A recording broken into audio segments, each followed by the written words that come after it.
요한계시록 17장 1절 말씀, 또 일곱 대접을 가진 일곱 천사 중 하나가 와서 내게 말하여 가로되, 이리 오라.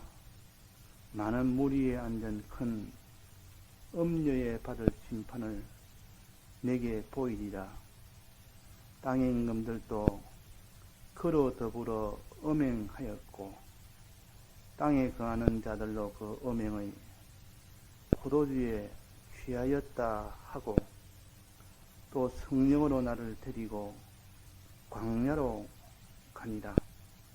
내가 보니 여자가 붉은빛 짐승을 탔는데 그 짐승의 몸에 참남된 이름들이 가득하고 일곱 머리와 열 뿔이 있으며, 그 여자는 자줏빛과 붉은빛 옷을 입고 금과 은과 보석과 진주로 꾸미고 손에 금잔을 가졌는데, 가증한 물건과 그의 음행의 더러운 것들이 가득하더라.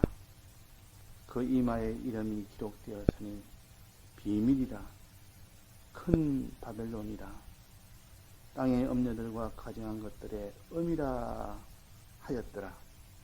성도들의 피와 예수의 증인들의 피에 취한지라. 내가 그 여자를 보고 기이 여기고 크게 기이 여기니,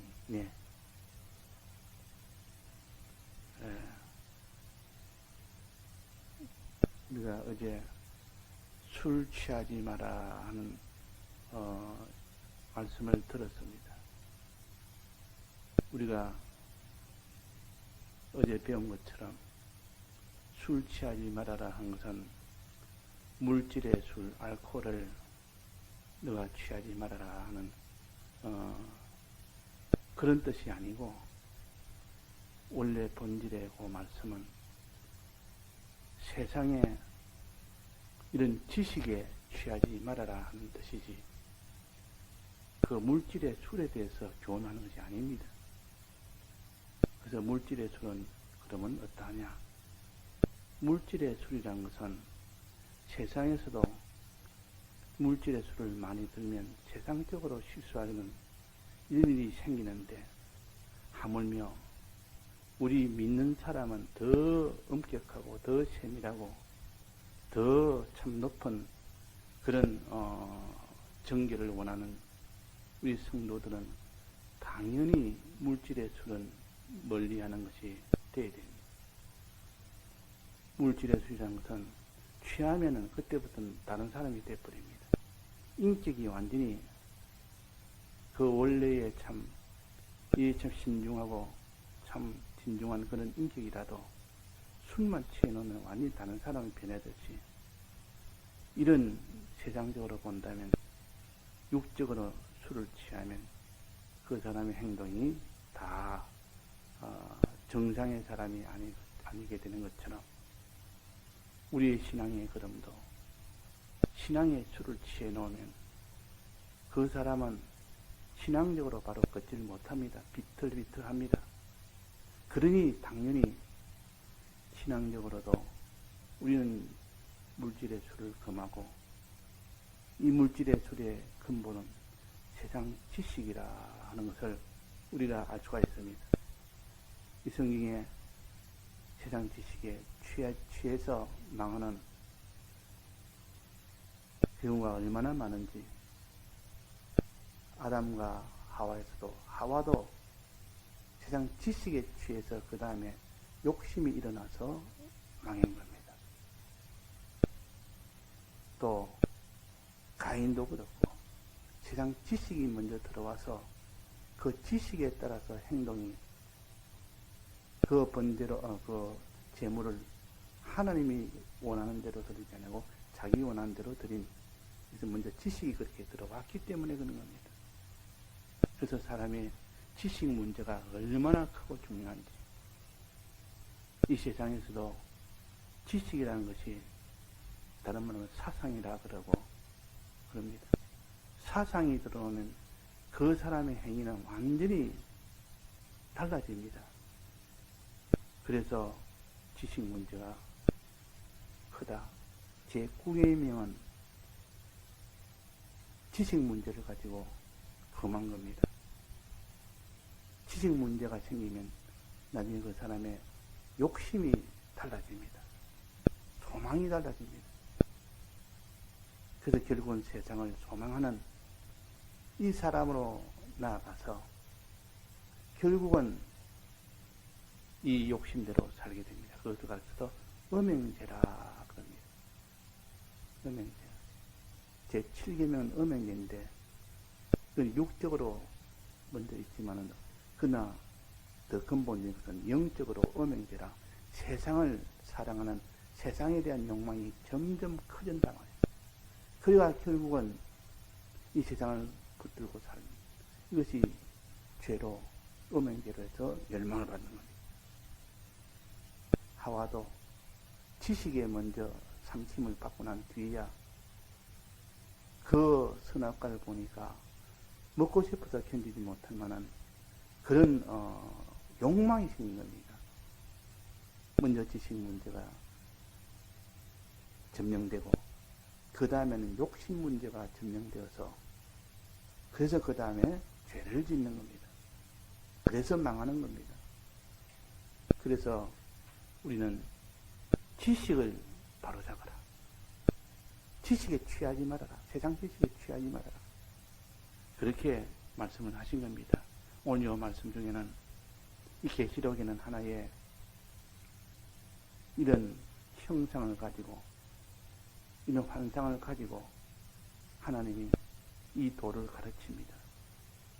이게 음녀가 있는데 그 붉은빛 짐승을 타고 있는 음녀가 있다.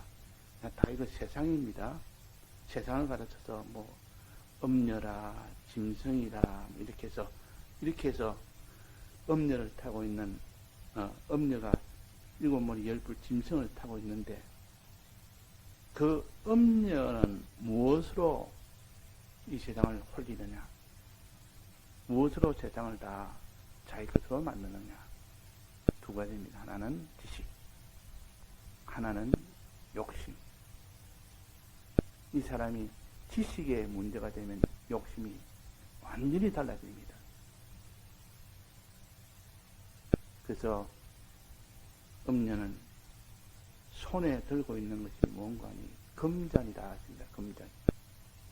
술잔이다 그 말이에요. 금으로 만든 술잔입니다. 금으로 만든.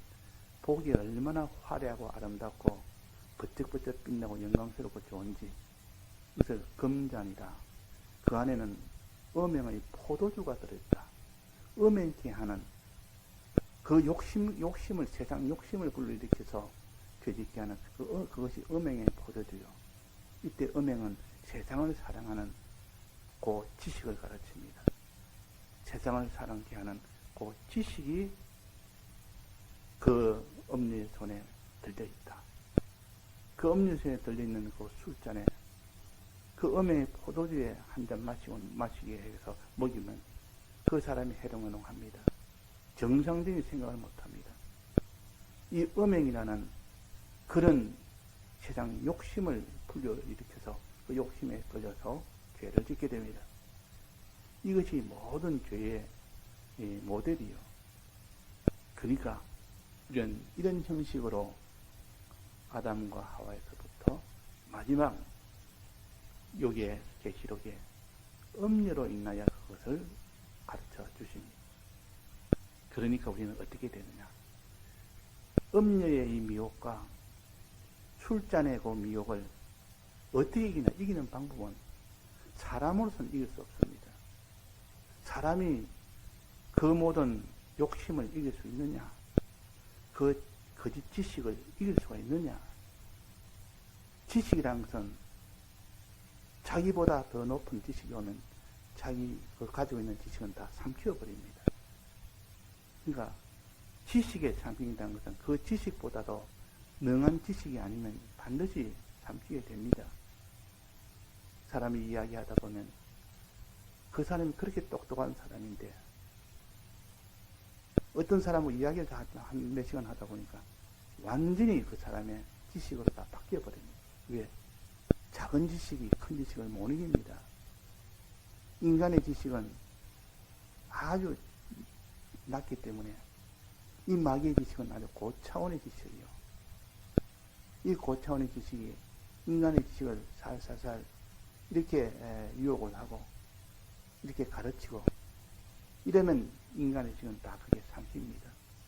하와의 지식이 뱀에게 삼키듯이 이렇게 지식이 삼키고 나면 그 다음에는 욕망 문제입니다. 없던 욕심이 일어납니다.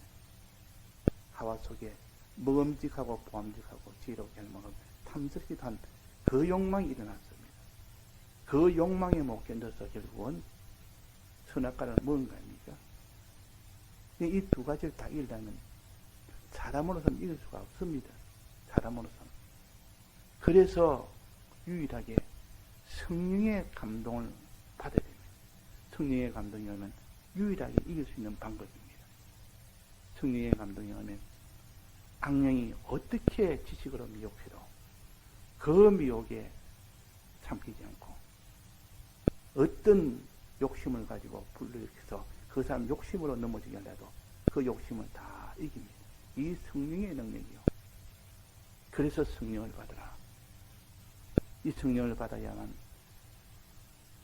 죄를 짓게 하는 그 지식도 이기고 그 죄를 짓게 하는 그 욕심도 이기게 할 수 있고 뿐만 아니라 의의 길을 걸을 수 있고 의의 길을 걸을 때 십자가를 질 사람이 아무도 없는데 그때는 십자가까지 질 수 있게 하는 것이 성령의 은혜요.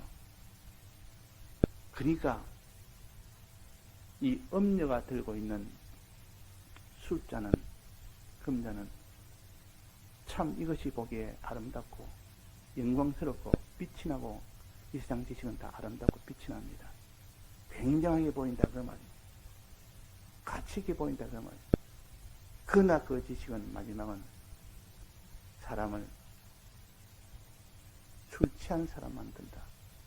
지식에 취한 사람 만들어서 마지막은 욕심에 따라서 움직이는 욕심의 종이 되도록 만든다.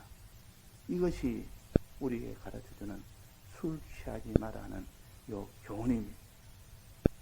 그래서 우리가 성령의 은혜 외에는 이 술잔을 이길 자가 없고 이 모든 욕심을 이길 자가 없다. 음녀를 그냥 볼 때는 아무런 욕심에 끌리지 않다가 술 한 잔 먹이 놓으면 그때는 욕심에 끌립니다. 욕심에. 그래서 사람이 술을 사람이 먹인다. 이 말은 그 사람을 완전히 이 욕심에 끌려서 죄를 짓게 한다. 그 말입니다.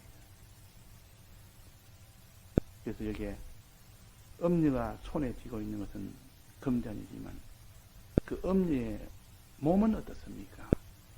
아름다운 옷을 입고 있습니다. 아름다운 옷. 얼마나 아름답냐. 자줏빛과 붉은빛 옷을 입고 있다. 자줏빛은 왕들이 그 높은 지위에 있는 사람들이 입는 옷이 자줏빛이요.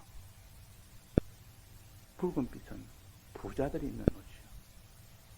그러나 이 음녀는 아주 권세 있는 권세를 가지고 미혹합니다.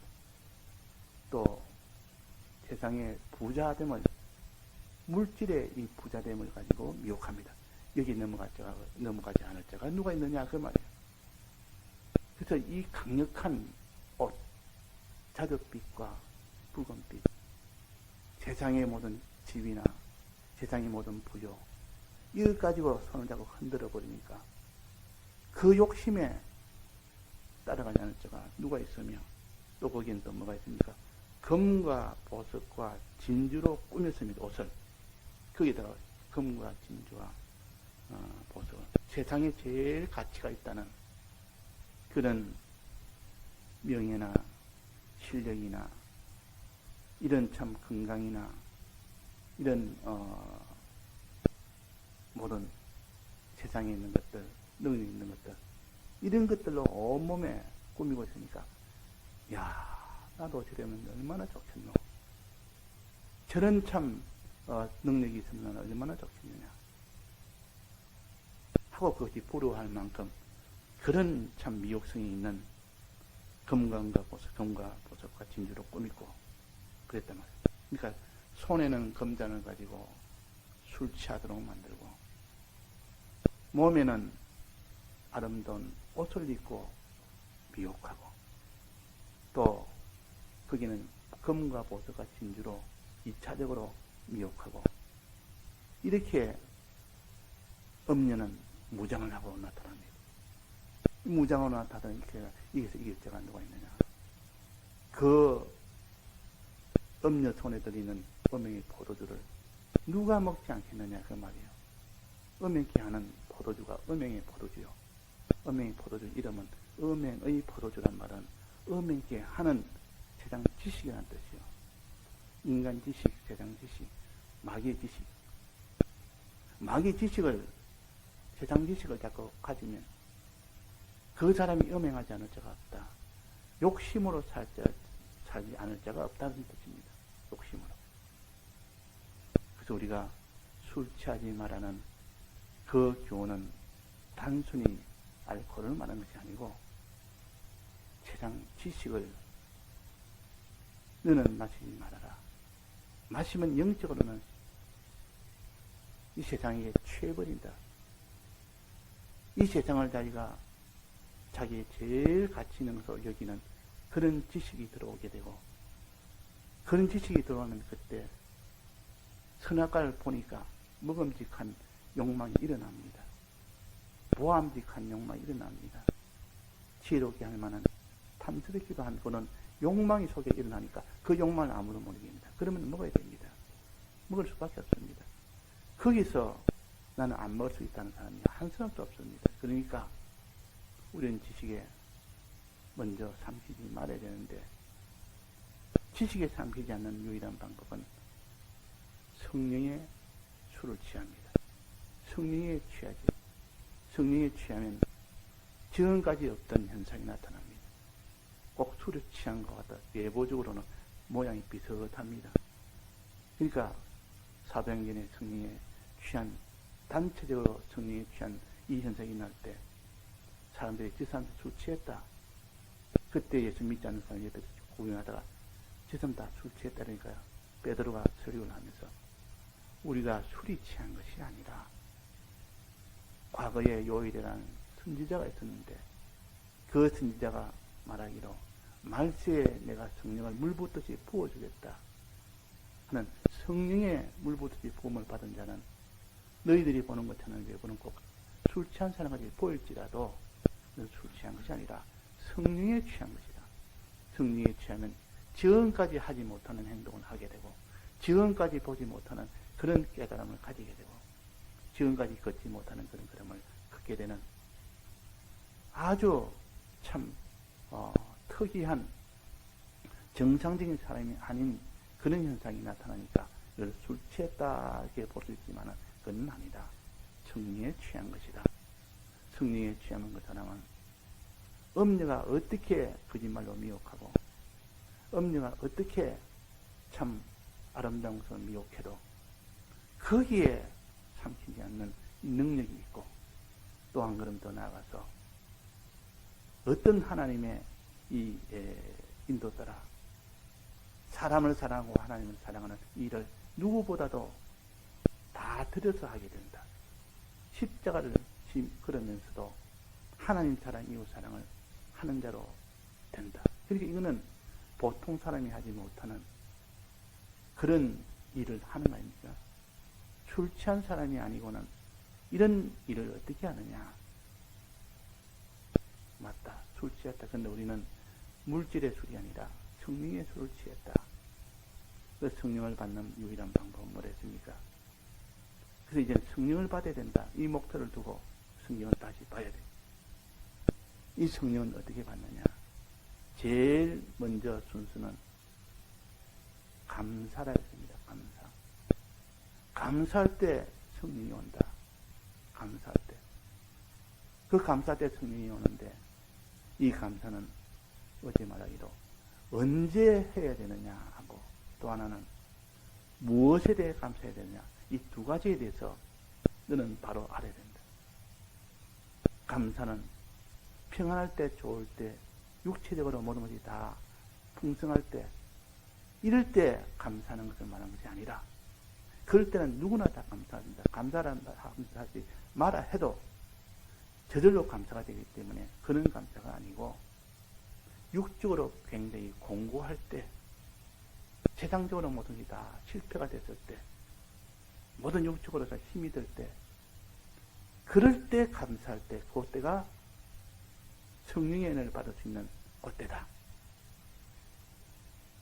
아브라함이 가장 공고하게 할 때 시험 받을 때는 굉장히 공고합니다. 이삭을 번제로 드리라는 그 시험은 아브라함으로서는 최고의 공고할 때입니다. 가장 참 비참할 때 아닙니까? 고민될 때 아닙니까?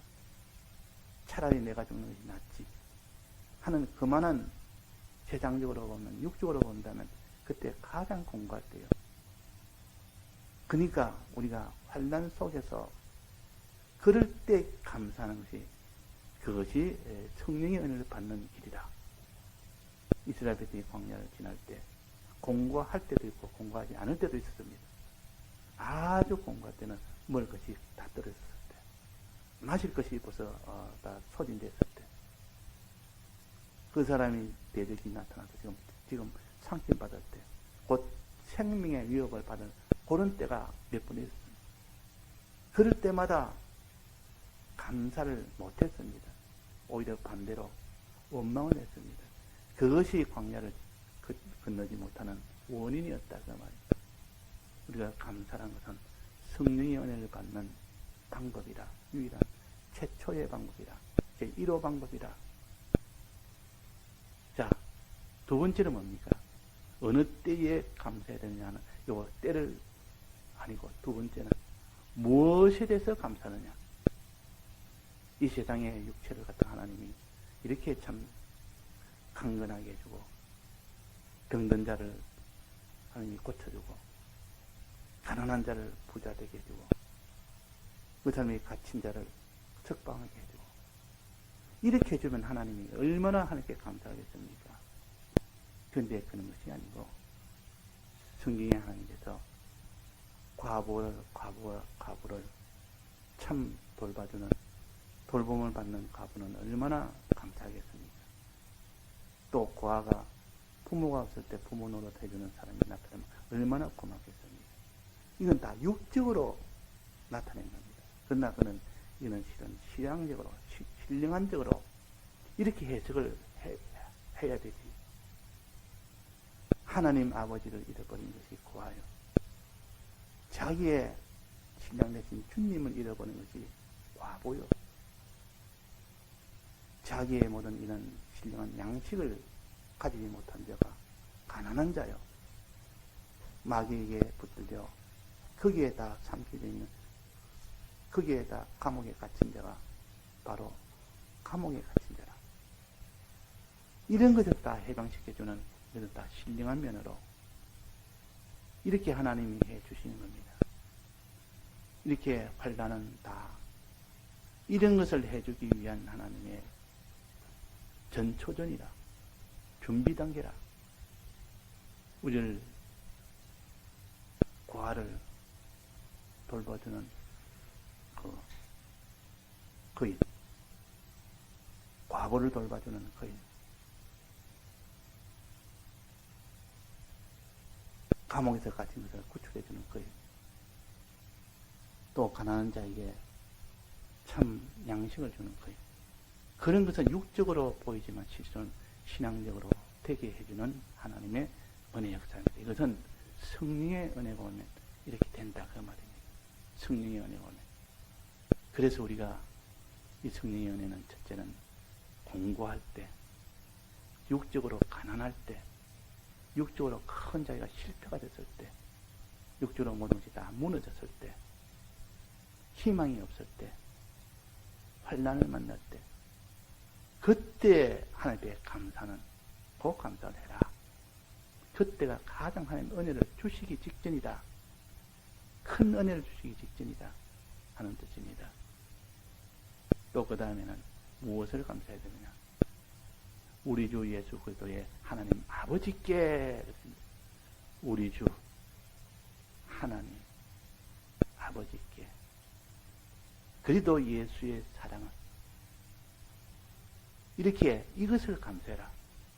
지금까지 우리가 예수 그리스도를 그냥 아주 습관적으로 그냥 은혜라 이렇게 했고, 하나님 아버지를 습관적으로 아버지라 그랬고, 또 여호와를 그냥 여호와라 불렀지만, 이것이 하나하나 우리에게 역사하는 그 은혜의 각도가 다르기 때문에 그 은혜의 각도를 하나하나 새겨서 이것을 감사해라. 네가 현실에서 이것을 감사해라 그 말이에요. 이것을 감사해야 그것이 참 감사지. 예수 그리스도의 이름에 대해서 감사하고, 하나님 아버지에 대해서 감사하고, 여호와에 대해서 감사하고, 우리가 이걸 감사하도록 합시다. 이 감사할 때 비로소 성령의 은혜가 옵니다.